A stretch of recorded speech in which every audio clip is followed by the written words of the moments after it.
ಮೊದಲನೇದಾಗಿ ಭಾರತೀಯ ಜನತಾ ಪಾರ್ಟಿ ಶಿಸ್ತಿನ ಪಕ್ಷ.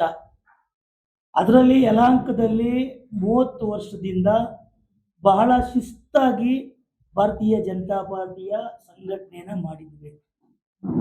ಇದರ ಮಧ್ಯೆ ಒಂದಷ್ಟು ಜನ ಕಾಂಗ್ರೆಸ್ ಮತ್ತೆ ಜೆಡಿಎಸ್ ಇಂದ ನಮ್ಮ ಪಾರ್ಟಿಗೆ ಬಂದರು. ಕೆಲವರು ಕಾಂಗ್ರೆಸ್ ಇಂದ ಜೆಡಿಎಸ್ ಇಂದ ಬಂದಿರೋರು ನಿಷ್ಠಾವಂತರಾಗಿ ಇಲ್ಲಿ ಪಾರ್ಟಿಲಿ MLA ಅವರ ಫಾಲೋವರ್ಸ್ ಆಗಿ ಉಳ್ಕೊಂಡಿದ್ದಾರೆ. ಒಂದು 3-4 ಜನ ಇತ್ತೀಚಿನ ಬೆಳವಣಿಗೆಯಲ್ಲಿ MLA ಅವರನ್ನ ಬಿಟ್ಟು ಅವರು ಓಡಾಡ್ತಾ ಇದ್ದಾರೆ. ಮೊದಲು 180 ದಿವಸ ಹಾಲಾಗ್ಲಿಲ್ಲ, 5 ವರ್ಷದಲ್ಲಿ 3 ವರ್ಷ ಜನರಲ್ ಬಾಡಿಗೆ ಅಟೆಂಡ್ ಆಗಿರಬೇಕು, ವರ್ಷದಲ್ಲಿ 500 ಲೀಟ್ರು ಹಾಲು ಸರಬರಾಜನ್ನ ಡೈರಿಗೆ ಮಾಡಿರಬೇಕು ಅನ್ನೋ ಒಂದು ಇದಿದೆ. ನಮಗೆ ಗೊತ್ತಿಲ್ಲ ಅವರು 3 ವರ್ಷ ಜನರಲ್ ಬಾಡಿಗೆ ಅಟೆಂಡ್ ಆಗಿವರೇನೋ, 500 ಲೀಟ್ರ್ ಹಾಲು ಸರಬರಾಜು ಮಾಡೋರೇನೋ, ಆಮೇಲೆ 180 ದಿವಸ ಹಾಲು ಹಾಕೋರೇನೋ ಸೊಸೈಟಿಗೆ ಅಂದ್ಕೊಂಡಿದ್ವಿ. ನಾವು ಮುಖಂಡರೆಲ್ಲ ತೀರ್ಮಾನ ಮಾಡಿ ಒಂದು 3-4 ಜನ ಅಭ್ಯರ್ಥಿಗಳಿದ್ರು. ಏನೋ ಲಾಯರು, ಎಜುಕೇಟೆಡ್ಡು, ರೈತರಿಗೆ ಬರುವ ಕೆಲಸ ಮಾಡ್ತಾನೆ ಅಂತೇಳಿ ನಾವೆಲ್ಲ ಅವ್ರಿಗೆ ಟಿಕೆಟ್ ಕೊಡಿಸಿ MLA ಅವರೇ ಖುದ್ದಾಗಿ ಎಲ್ಲ ಅಧ್ಯಕ್ಷರ ಮನೆಗೆ ಹೋಗಿ ಮೀಟಿಂಗ್ ಮಾಡಿ ಅವ್ರನ್ನ ಚುನಾವಣೆಯಲ್ಲಿ ಗೆಲ್ಲಿಸಿದ್ವಿ. ಇತ್ತೀಚಿನ ಬೆಳವಣಿಗೆಯಲ್ಲಿ ಅವ್ರನ್ನವರು ಒಬ್ಬ ರಾಜಣ್ಣ ಅಂತೇಳಿ ಒಬ್ಬರು ತಕರಾರು ಅರ್ಜಿ ಕೊಟ್ಟಿದ್ರು. ಇವರು ಹಿಂಗೆ ಮೋಸ ಮಾಡಿ ಸದಸ್ಯತ್ವವನ್ನು ಪಡೆದಿದ್ದಾರೆ, ಆಮೇಲೆ ನಿಲ್ಲಕ್ಕೆ ಅವಕಾಶನ ಆ ಸೊಸೈಟಿಯಿಂದ ಪಡೆದಿದ್ದಾರೆ ಅಂತ ಅರ್ಜಿ ಬರೆದಿದ್ರು. ನಾವು ಅವನ್ನ ಕರೆದು ಏನೋ ಬೇಡ ಬಿಡಪ್ಪ ಅಂತೇಳಿ ಅರ್ಜಿನ ವಾಪಸ್ ತೆಗೆಸಿದ್ವಿ. ಈಗ JDS ನಾಯಕರಾಗಿರುವಂಥ ನೆಲ್ಕುಂಟೆ ಸತೀಶ್ ಅವರು AR ಹತ್ರ ಅರ್ಜಿನ ಹಾಕಿ ಆ ಅರ್ಜಿನಲ್ಲಿ AR ಅವರು ಸೂಕ್ಷ್ಮಗಳನ್ನೆಲ್ಲ ಗಮನಿಸಿ ಅವರು ಕತ್ತಲಮಲೆ ಸತೀಶ್ ಅವರನ್ನ ಅನರ್ಹಗೊಳಿಸಿದ್ದಾರೆ. ನಿಮ್ಮ ಮಾಧ್ಯಮಗಳಲ್ಲಿ ಎಲ್ಲ ಅದು ಪ್ರಚಾರ ಆಗಿದೆ. ಅಲ್ಲಿನ ಅಧಿಕಾರಿಗಳನ್ನ ಬೈದು ಅವಾಚ್ಯ ಶಬ್ದಗಳಿಂದ ಎಲ್ಲ ನಿಲ್ಲಿಸಿ ಅವರು ಪಾಪ ಒಬ್ಬ ಅಲ್ಲಿನ ಕೆಲಸ ಮಾಡೋದವ್ರನ್ನ ಹೊಡೆದು ಎಲ್ಲ ಇದು ಮಾಡಿದ್ದಾರೆ. ನಾವು ಅದನ್ನು ಖಂಡಿಸ್ತೀವಿ. ಕತ್ತಲಮಲೆ ಸತೀಶ್ ಅವ್ರನ್ನ ಕೂಡಲೇ ಬಂಧಿಸಿ ಅವ್ರನ್ನ ಕಾನೂನು ಕ್ರಮ ತಗೋಬೇಕು ಅನ್ನೋ ಆಗ್ರಹ ಕೂಡ ನಾವು ಇವತ್ತು ಭಾರತೀಯ ಜನತಾ ಪಾರ್ಟಿ ಯಲಹಂಕದಿಂದ ಮಾಡ್ತಾ ಇದ್ದೀವಿ. ನಾವು ಸದ್ಯಕ್ಕೆ ಅವ್ರನ್ನ BJPನ ಸಸ್ಪೆಂಡ್ ಮಾಡಿಲ್ಲ ಅಂದರೂ ಕೂಡ ನಮಗೆ ವಿಶ್ವನಾಥ್ ಅವರು ಇಲ್ಲಿ ಹೈಕಮಾಂಡು. BJP ಅಂತ ಹೇಳಿದ್ರೆ ವಿಶ್ವನಾಥ್ ಅಂದರೆ BJP ಇಲ್ಲಿ. ಅವರು ಕೂಡ ಒಂದೊಂದ್ಸತಿ ಹೇಳ್ತಾರೆ ನಾನು MLA ಆಗ್ತೀನೋ ಬಿಡ್ತೀನೋ ಗೊತ್ತಿಲ್ಲ, ಇಲ್ಲಿ ಪಕ್ಷ ಭದ್ರವಾಗಿರಬೇಕು ಅಂತೇಳಿ ಅವರ ಇಚ್ಛೆ.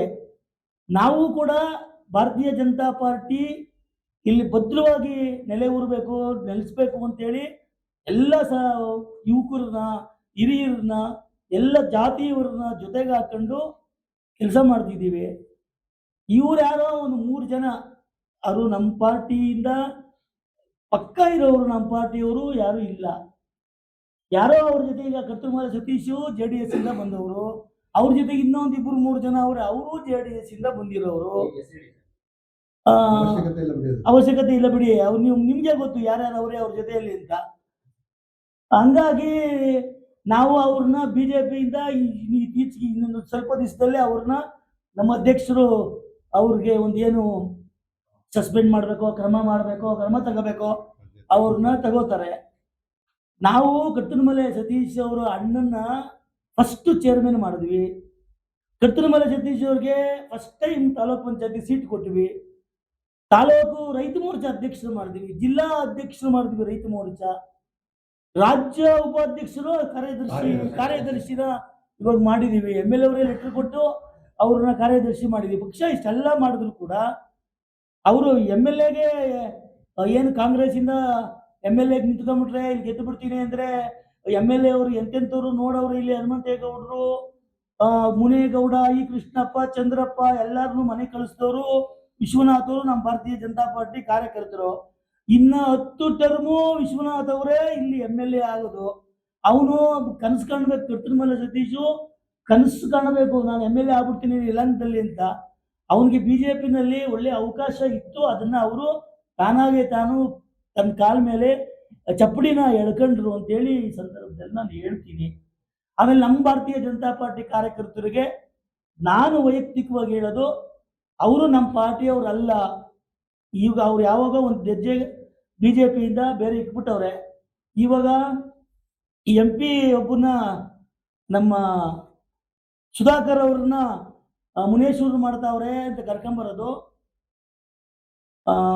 ಮದುವೆ ಹೋಗ್ಲಿಲ್ಲ ಅಂತೇಳಿ ಅವ್ರ ಮನೆಗೆ ಊಟಕ್ಕೆ ಕರ್ಕೊಂಬರೋದು, ಇದೆಲ್ಲ ಮಾಡ್ತಿದ್ದಾರೆ. ನಮ್ಮ ಯಲಹಂಕ ನಗರ ಅಧ್ಯಕ್ಷರು ಸತೀಶ್ ಅವರು ತೀರೋದ್ರು, ಅವ್ರು ಮಣ್ಣಕ್ಕೆ ಬಂದಿಲ್ಲ ಸುಧಾಕರ್.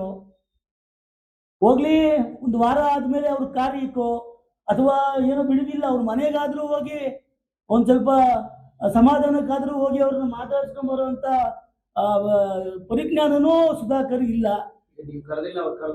ಇವಾಗ ಯಾರಾದ್ರೂ ಸಾವು ಮನೆ ಕರೀತಾರ ಸರ್? ಸಾವು ಮನೆಗೆ ಯಾರು ಕರೆಯೋದಿಲ್ಲ. ನಮ್ಮ ಅಧ್ಯಕ್ಷರವರು ಕಾರ್ಪೊರೇಟರ್ ಆಗಿದ್ರು, ಅವ್ರ ಮನೆಗೆ ಬರೋಕ್ಕೆ ಯೋಗ್ಯತೆ ಇಲ್ಲ ಅವನಿಗೆ. ಇವತ್ತು ಮುನೇಶ್ವರ್ ಮಾಡ್ತೀವಿ, ಅದ್ ಮಾಡ್ತೀವಿ, ಎಮ್ ಎಲ್ ಎ ಅವರು ಬಿಟ್ಬಿಟ್ಟು ನಮ್ಮ ಪಾರ್ಟಿಯವರು ಬಿಟ್ಬಿಟ್ಟು ಯಾರೋ ಒಂದು ಇಬ್ಬರು ಮೂವರದ್ದು ಕರೆದ್ರು ಅಂತೇಳಿ ಹೋಗ್ಬಿಟ್ರೆ ನಾವೇನು ಕೇಳ್ತೀವ? ವಿಶ್ವನಾಥ್ ಅವರು ಕೆಲಸ ಮಾಡಲಿಲ್ಲ ಇಲ್ಲಿ ಎಂ ಪಿಗೆ, ನಾವು ಪಾರ್ಟಿಯವರು ಕೆಲಸ ಮಾಡಲಿಲ್ಲ ಅಂತ ಹೇಳಿದ್ರೆ 85,000 86,000 ಓಟ್ ಎಲ್ಲಿ ಬಂದ್ಬಿಡೋದು? ನಾವೆಲ್ಲ ಮನೆಗೆ ಕೂತ್ಕೊಂಡಿದ್ರೆ ಜನ ಓಟ್ ಹಾಕವ್ರ? ನಮ್ಮ ಬೂತ್ಗಳು ಚೆಕ್ ಮಾಡ್ಕೊಳ್ಳಿ. ನಮ್ಮ ವಿಶ್ವನಾಥ್ ಅವ್ರ ಜೊತೆಗೆ ಯಾರ್ಯಾರವ್ರ ಲೀಡ್ರುಗಳು, ಆ ಲೀಡ್ರು ಊರಲ್ಲಿ ಬೂತ್ಗಳು ಚೆಕ್ ಮಾಡ್ಕೊಳ್ರಿ. ಆ ಬೂತಲ್ಲಿ ಲೀಡ್ ಕೊಟ್ಟಿಲ್ಲ ಅಂದ್ರೆ ನಾವು ಇವತ್ತೇ ರಾಜಕೀಯ ಬಿಟ್ಬಿಡ್ತೀವಿ. ಯಾಕೆ ಮಾಡ್ಬೇಕಿದ್ದ ಕೆಲಸ ಎಂ ಪಿ ಅವರು? ಬೆಂಬಲ ಕೊಡ್ತಾ ಇದಾರೆ, ಕೊಡ್ಲಿ ಬಿಡಿ, ಏನ್ ಮಾಡಕತ್ತಿದೆ? ಸುಧಾಕರ್ ಏನ್ ಮಾಡ್ಬಿಡ್ತಾರೆ ಬಂದಿಲ್ಲಿ? ನಾನು ಅವಾಗ್ಲೇ ಹೇಳಿದ್ನಲ್ಲ, ಬಿಜೆಪಿನಲ್ಲಿ ಶಿಸ್ತು ಅಂದ್ರೆ 30 ವರ್ಷದಿಂದ ನಾವು ಯಾವುದೇ ಒಬ್ಬ ಪಾರ್ಟಿ, ಕೆಲವರೆಲ್ಲ ಬಿಜೆಪಿ ಬಿಟ್ಟು ಬೇರೆ ಬೇರೆ ಪಕ್ಷಕ್ಕೆ ಹೋಗಿದ್ರು, ಅವರೆಲ್ಲ ಮತ್ತೆ ವಾಪಸ್ ಬಿಜೆಪಿ ಬಂದಿದ್ದಾರೆ ಕೆಲವರು ನಾಯಕರುಗಳೆಲ್ಲ. ಇವರು ಏನು ಮಾಡೋಕ್ಕಾಗೋದಿಲ್ಲ. ಇವರು ಒಂದಷ್ಟು ಜನ ಸ್ವಲ್ಪ ಅಧಿಕಾರ ಬಂದ್ಮೇಲೆ ಅವ್ರಿಗೇನೋ ಕೊಂಬೇನೋ ಬಂದ್ಬಿಟ್ಟಿದ್ದಂಗೆ ಐತೆ. ಏನು ಪ್ರಚಾರ ತಗೋತಾರೆ. ನಾನು ಒಬ್ರು ಬೆಂಗಳೂರು ಡೈರಿ ಡೈರೆಕ್ಟರ್ ಆಗಿದ್ದವನು, ಅಧ್ಯಕ್ಷ ಆಗಿದ್ದವನು. ನಾವೆಲ್ಲ ಈ ತರ ಪ್ರಚಾರ ಇವು ತಗೊಂತಾ ಇರಲಿಲ್ಲ. ಜ್ವರ ಬಂದ್ರೆ ಹಸು ಹತ್ರ ಹೋಗಿ ಫೋಟೋ ಇಡ್ಸ್ಕೊಂಡ್ಬಿಟ್ಟು ಜ್ವರ ಬಂದದೆ ಅಂತ ಫೋಟೋ ಹಾಕ್ಸ್ಕೊಳ್ಳೋ ಅಂತ ಜನನ ಇವತ್ತು ನಾವು ನೋಡ್ತಾ ಇದೀವಿ. ರೈತರು ಕೆಲಸ ಮಾಡಲಿ, ರೈತರು ಒಳ್ಳೇದು ಮಾಡಲಿ. ಈಗ ನಾನು ಧರ್ಮಸ್ಥಳದ ವೀರೇಂದ್ರ ಹೆಗ್ಗಡೆ ಅವ್ರ ಹತ್ರ ಕೈಕಾಲು ಹಿಡಿದು ಕಟ್ಟಡಕ್ಕೆ 1 ಲಕ್ಷ ರೂಪಾಯಿ ಅನುದಾನ ಬಿಡುಗಡೆ ಮಾಡಿಸ್ಕೊಂಬಂದೆ ಅಲ್ಲಿ ಗ್ರಾಮೀಣ ಅಭಿವೃದ್ಧಿಯಿಂದ. ಆ ಥರ ಕೆಲಸ ಮಾಡ್ರಿ ಅಂದ್ರೆ ಮಾಡಲ್ಲ ಇವರು. ರೈತರು ದುಡ್ಡೇ, ಇವು ಮೊನ್ನೆ 60 ಕೋಟಿ ರೂಪಾಯಿ ರೈತರು ದುಡ್ಡು ಕೊಟ್ಟಿದ್ದಾರೆ ಬೆಂಗಳೂರು ಡೈರಿಯಿಂದ. ಲಾಭ ಬಂದಿದೆ ಅಂತ. ಲಾಭ ಅಲ್ಲ ಅದು ಸೆಂಟ್ರಲ್ ಗೌರ್ಮೆಂಟ್ಗೆ ಇನ್ಕಮ್ ಟ್ಯಾಕ್ಸ್ ಕಟ್ಟಬೇಕಾಗಿತ್ತು. ಇನ್ಕಮ್ ಟ್ಯಾಕ್ಸ್ ಕಟ್ಟಿದ್ರೆ ಸೆಂಟ್ರಲ್ ಗೌರ್ಮೆಂಟ್ ಓದೋದೆ ಅಂತೇಳಿ ಆ ದುಡ್ಡನ್ನ ರೈತರಿಗೆ ಕೊಟ್ಟಿದ್ದಾರೆ. ಅದನ್ನ ಏನು ದೊಡ್ಡ ಸಭೆ ಮಾಡಿ ಪ್ರಚಾರ ಮಾಡಿ ಅವೆಲ್ಲ ಏನು ಅವಶ್ಯಕತೆ ಇಲ್ಲ. ಹಂಗಾಗಿ ಕಟ್ಟುಮಲೆ ಸತೀಶ್ ಅವ್ರ ವಿರುದ್ಧವಾಗಿ ನಾವಿದ್ದೀವಿ, ವಿಶ್ವನಾಥ್ ಅವ್ರ ಪರವಾಗಿ ನಾವಿದ್ದೀವಿ. ಏನು ಇದಿಲ್ಲ.